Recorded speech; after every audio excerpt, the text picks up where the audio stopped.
Bonjour à tous et donc bienvenue pour les vins de la semaine et du week-end du 11 novembre, donc week-end prolongé, avec quelques dîners et donc quelques bouteilles ouvertes, à commencer par ce Margaux 2001, château d'Urfort-Vivance. Alors, quoi dire? Bon, très classique d'un Bordeaux 2001. Voilà, 2001, moi je suis pas un grand fan. Et là, on a un joli nez classique sur le cassis avec des notes poivron un peu vert, hein, faut bien dire. Sur un fond fumé tabac, bouche droite, voilà, pas énormément de matière, mais suffisamment pour enrober, tanin voilà, précis, rond, finale fraîche, tendue, voire vive presque. Et puis une aromatique plutôt, on va dire cassis, poivron vert, un peu végétal hein, quand même. Et puis tabac.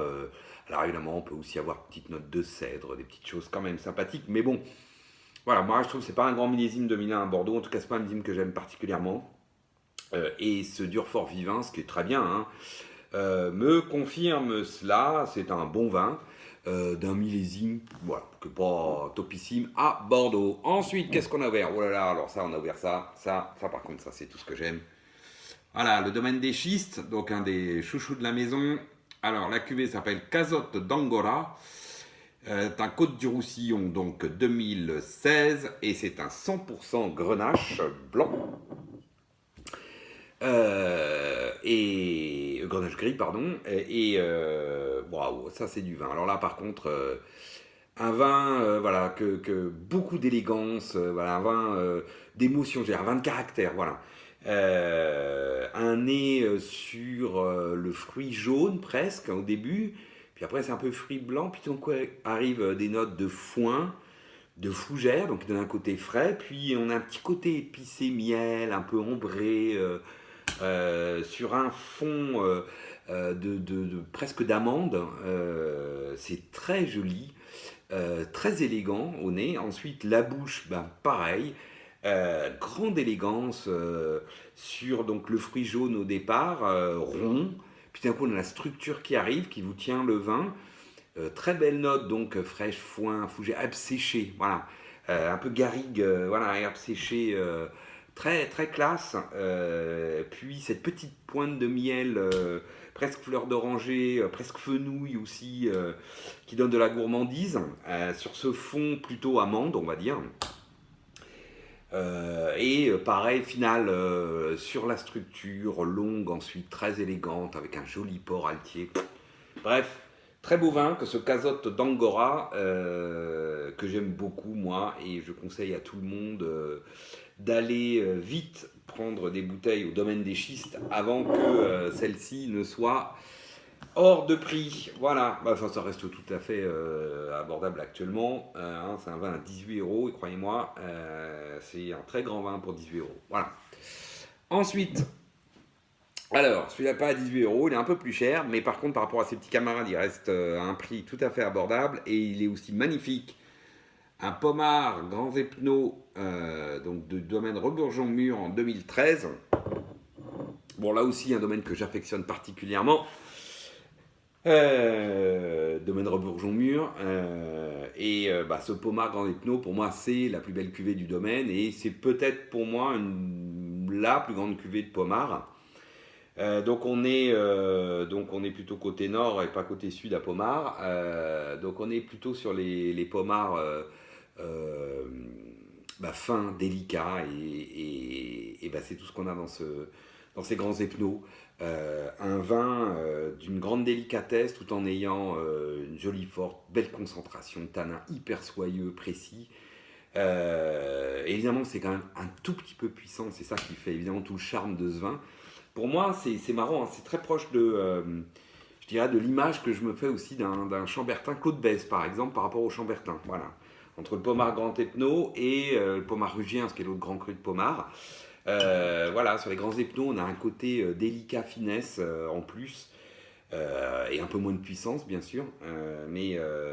Voilà, là c'est super. Hein. Alors bon, le classique, hein, framboise, avec le côté ensuite ronce, humus, sous-bois, la petite pointe de réglisse, fond très légèrement noyau, fumé, voilà, superbe, en bouche magnifique, belle finale fraîche 2013. Donc il se boit, évidemment qu'il s'attendra encore longtemps, mais on peut le boire tout à fait, et c'est très gourmand, enfin très friand plutôt d'ailleurs, tout à fait agréable. Ensuite, qu'est-ce qu'on a bu de joli? Ah ben on a bu ça. Ah, Chassagne, Montrachet, premier cru, les Caillerets 2010 de l'ami Thibaut Morin-Coffinet. Donc ça, j'avais lu sur LPV, La Passion du vin, que certains avaient trouvé le vin très joli, là, les Caillerets 2010. Moi-même, j'avais un excellent souvenir de ce vin, donc j'ai ouvert, j'ai rapporté ça de la cave, donc j'en ai ouvert une, c'est bientôt les 10 ans du vin. Alors, quoi dire? Bon, d'abord, l'aéré. Moi, j'ai trouvé que, on va dire, juste après ouverture, le nez était discret, voilà. Il y avait un petit côté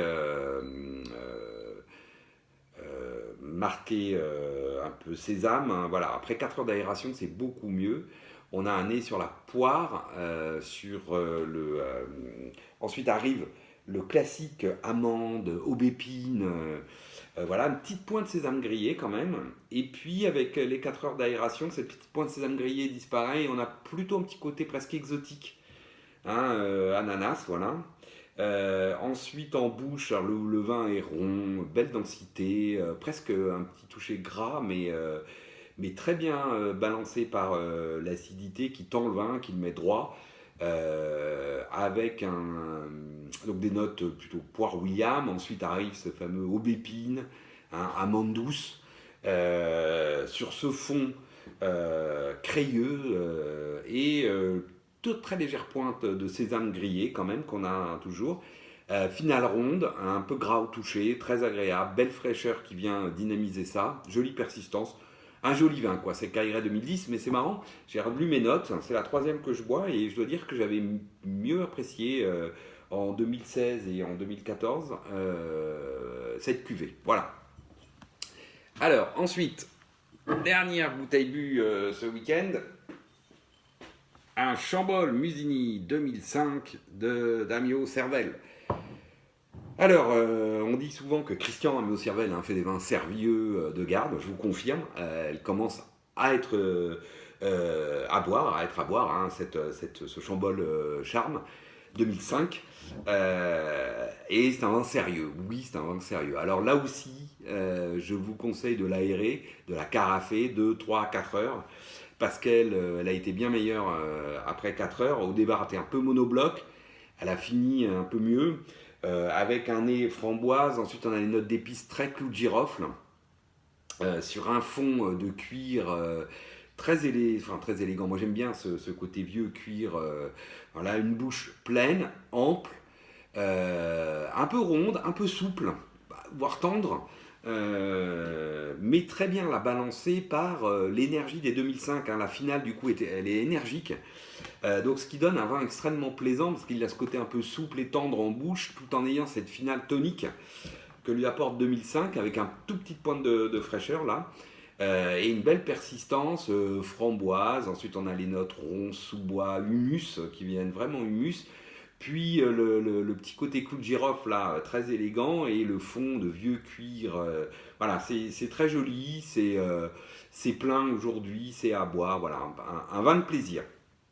Voilà, j'espère que vous aussi prendrez du plaisir la semaine prochaine, enfin cette semaine et la semaine prochaine, et puis je vous dis, moi, à la semaine prochaine. Ciao.